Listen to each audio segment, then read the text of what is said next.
Hello everyone. हम एक बार फिर से ऑर्गेनिक केमिस्ट्री का topic structure and bonding discuss करने जा रहे हैं बीएससी फॉरेस्टर के लिए। और आज जो हम टॉपिक लेंगे वो है एरोमेटिसिटी। तो सबसे पहले हम एरोमेटिसिटी की डेफिनेशंस देखते हैं। So what is aromaticity? Aromaticity is the ability of the molecule having a conjugated system of double bonds to undergo electrophilic substitution reaction readily and to resist oxidation। यानी इस definition से हमें क्या समझ आता है कि एरोमेटिसिटी किसी भी मॉलिक्यूल की वह एबिलिटी है जिसमें वो इलेक्ट्रोफिलिक सब्स्टिट्यूशन तो ईजिली हो सकता है, लेकिन ऑक्सीडेशन का वो विरोध करते हैं, यानी उसमें ऑक्सीडेशन प्रोसेस उतने ईजिली नहीं हो पाता। अब हम आगे देखते हैं कंडीशंस फॉर एरोमेटिसिटी। कोई भी कंपाउंड जो होता है एरोमेटिक होने के लिए क्या क्या कंडीशंस होनी चाहिए। सबसे पहला जो है, the structure must be cyclic, यानी उसकी स्ट्रक्चर साइक्लिक होनी चाहिए, and having conjugated pi bonds, और उसमें पाई बॉन्ड प्रेजेंट होने चाहिए इन कॉन्जुगेशन। कॉन्जुगेशन से मीनिंग यानी double single alternate double bonds होने चाहिए। ठीक है। Number 2, the ring must be planar, यानी रिंग एक ही प्लेन में होनी चाहिए। sp2 हाइब्रिडाइज प्लेनर रिंग होनी चाहिए। Number 3, it obeys 4n+2 pi electrons rule, that is Huckel rule, where n is equal to 0, 1, 2, 3 यानी होल नंबर। ये सबसे इम्पोर्टेंट होता है एरोमेटिसिटी के लिए, यानी सभी एरोमेटिक कंपाउंड्स को ये हक्कल रूल फॉलो करना पड़ता है, जिसमें हम उसमें नंबर ऑफ़ पाई इलेक्ट्रॉन्स निकालते हैं, जिससे हमें पता चलता है कि वह कंपाउंड एरोमेटिक है या नहीं है। और ऐसा कोई भी साइक्लिक प्लेनर कंपाउंड जिसमें कॉन्जुगेटेड पाई बॉन्ड्स होंगे और वह 4n+2 पाई इलेक्ट्रॉन्स वाला रूल भी फॉलो करेगा, यानी हक्कल रूल भी फॉलो करेगा, तो ऐसे कंपाउंड को हम एरोमेटिक बोलेंगे, यानी ऐसा कंपाउंड एरोमेटिक होगा नेचर में। So students, now we are going to discuss about some important points. The first one is a molecule which doesn't satisfy any one or more of the conditions is said to be non-aromatic. That means अगर कोई molecule किसी भी एक या ज़्यादा conditions को, aromaticity की जो conditions होती हैं उनको follow नहीं करता, तो उसको हम क्या बोलते हैं? non-aromatic. And the second one is conjugated cyclic system with 4n pi electrons where n is equal to 0, 1, 2, that is a whole number, are called anti-aromatic. And the compound, और जो कंपाउंड ऐसे होते हैं यानी जिनमें कॉन्जुगेशन तो होता है और साइक्लिक भी होते हैं, लेकिन वे 4n+2 पाई इलेक्ट्रॉन्स को फॉलो ना करके खाली 4n पाई इलेक्ट्रॉन्स को फॉलो करते हैं, तो वो कहलाते हैं एंटी एरोमेटिक। और इसमें भी n क्या होता है? 0, 1, 2, 3 यानी होल नंबर ही होता है।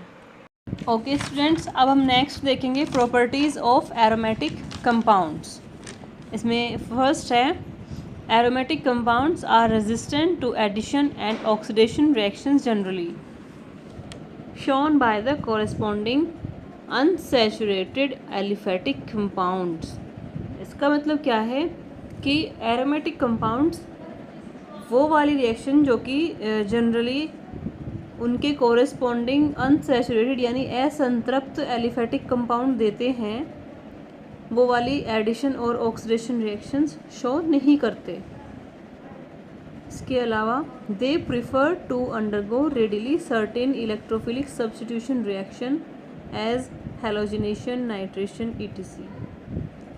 वे जो एरोमेटिक कंपाउंड्स होते हैं वो कौन सी रिएक्शन शो करते हैं? Generally electrophilic substitution reaction. इनमें हेलोजिनेशन होता है, नाइट्रेशन होता है, सल्फोनेशन होता है। इसी तरह से काफ़ी जो भी मतलब इलेक्ट्रोफिलिक सब्स्टिट्यूशन रिएक्शंस होंगी, ये सिर्फ वो वाली रिएक्शंस ही शो करेंगे।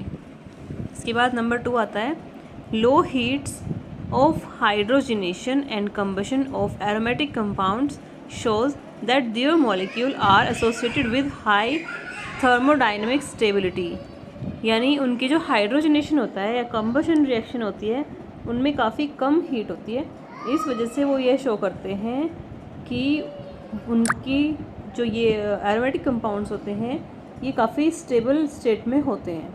Number 3, these molecules are flat और nearly flat, as shown by X ray and electron refraction method. ये एक्सपेरिमेंटली प्रूव किया गया है कि इनकी जो स्ट्रक्चर होती है वो फ्लैट होती है लगभग, और ये एक्सरे डिफ्रैक्शन मेथड से या इलेक्ट्रॉन डिफ्रैक्शन मेथड से इसको प्रूव किया गया है। Number 4, these molecules are usually cyclic and generally contain 5, 6 और 7 मेंबर रिंग्स। ये हमने पहले पढ़ा है कि ये जो एरोमेटिक कंपाउंड्स होते हैं वो साइक्लिक ही होते हैं, और उनमें 5, 6 या 7 जनरली, वैसे इससे ज़्यादा भी हो सकते हैं, कम भी हो सकते हैं, 4 भी हो सकते हैं, या मीन्स लेकिन जनरली कितने होते हैं, 5, 6 और 7 मेंबर रिंग्स। और अभी हम नेक्स्ट ये एरोमेटिक कंपाउंड्स के कुछ एग्जांपल्स देख रहे हैं। इसमें toluene, phenol, aniline, acetophenone, benzaldehyde, benzoic acid, benzonitrile, orthoxylene, styrene, इस तरह से ये सभी क्या हैं, एरोमेटिक कंपाउंड्स हैं। तो स्टूडेंट्स अब हम कुछ इंपॉर्टेंट डेफिनेशंस देख लेते हैं। सबसे पहले आते हैं clathrate compounds. A compound in which molecules of one substance commonly a noble gas are completely enclosed within the crystal structure of another substance। इसके एग्जाम्पल है क्रिप्टॉन एंड जेनॉन, जो कि नोबल गैसेज हैं, enclosed in zeolite structure। Means इसमें क्या बोला गया है कि कोई भी एक सबस्टेंस जो होता है वह दूसरे सबस्टेंस के क्रिस्टलाइन स्ट्रक्चर में कम्प्लीटली बंद हो जाता है। इसका एग्जाम्पल हमने दिया है और इसका हम डायग्राम से अच्छे से समझ सकते हैं ये आप। और हमारी नेक्स्ट डेफिनेशन आती है inclusion compounds. Inclusion compounds are molecular compounds having the characteristic structure of an adduct, in which one compound, that is host molecule, spatially encloses another. The resulting inclusion compounds belong to the type of the host guest complexes. For example, ferrocene and cyclodextrin complex। ये एक hydrothermal condition के अंदर एक दूसरे का मतलब inclusion complex बनाते हैं। इसमें फेरोसिन जो होता है वो साइक्लोडेक्स्ट्रिन के अंदर इंसर्टेड होता है, यानी साइक्लोडेक्स्ट्रिन इसमें होस्ट की तरह बिहेव करता है और फेरोसिन गेस्ट की तरह, at a temperature of 100 degree Celsius under hydrothermal conditions. और हम इंक्लूजन कंपाउंड्स को अच्छे से इस डायग्राम की हेल्प से समझ सकते हैं। इसमें एक गेस्ट भी आपको दिखाया हुआ है और होस्ट भी। और इसके बाद हमारा नेक्स्ट डेफिनेशन आती है charge transfer complex. A charge transfer complex or electron donor acceptor complex is an association of two or more molecules in which a fraction of electronic charge is transferred between the molecular entities। इसमें क्या बोला गया है, जैसे कि नाम से भी हमें पता चल रहा है कि चार्ज ट्रांसफ़र कॉम्प्लेक्स का ही दूसरा नाम क्या है, इलेक्ट्रॉन डोनर एक्सेप्टर कॉम्प्लेक्स। यानी इसमें एक तो मॉलिक्यूल क्या काम करेगा, इलेक्ट्रॉन को डोनेट करेगा, और दूसरा मॉलिक्यूल क्या करेगा, इलेक्ट्रॉन को एक्सेप्ट करेगा। इसी बेसिस पे इसका नाम रखा गया है इलेक्ट्रॉन डोनर एक्सेप्टर कॉम्प्लेक्स।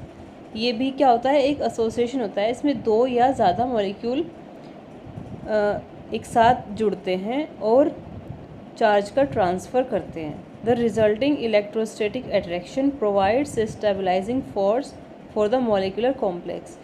चूँकि हमने पढ़ा है कि चार्ज का ट्रांसफ़र होगा, तो चार्ज के ट्रांसफ़र होने की वजह से उनमें क्या होता है, एक इलेक्ट्रोस्टैटिक अट्रैक्शन डेवलप होता है, जिसकी वजह से वह कॉम्प्लेक्स को एक स्टेबिलिटी यानी उसको एक स्थायित्व प्राप्त कराते हैं और वह मॉलिक्यूल स्टेबल होता है। इसका एग्जाम्पल क्या है, complex formed by iodine when combined with starch. यानी जब आयोडीन स्टार्च के साथ कंबाइन होता है तो इसमें क्या होता है, it exhibit N intense blue charge transfer band. यानी इसमें चार्ज ट्रांसफ़र होने की वजह से ब्लू कलर का एक बैंड बनता है। तो इस तरह से ये इसका एग्जाम्पल होता है कि आयोडीन और स्टार्च कंबाइन होकर चार्ज ट्रांसफ़र कॉम्प्लेक्स बनाते हैं। इसके अलावा हम कुछ अन्य चार्ज ट्रांसफ़र कॉम्प्लेक्स के एग्जाम्पल इस डायग्राम में भी देख सकते हैं। इसमें एक तो इलेक्ट्रॉन डोनर दिया हुआ है और एक इलेक्ट्रॉन एक्सेप्टर दिए हुए हैं। इनके सबके अलग अलग एग्जाम्पल्स हैं और ये आपको नोट करने हैं और याद करने हैं।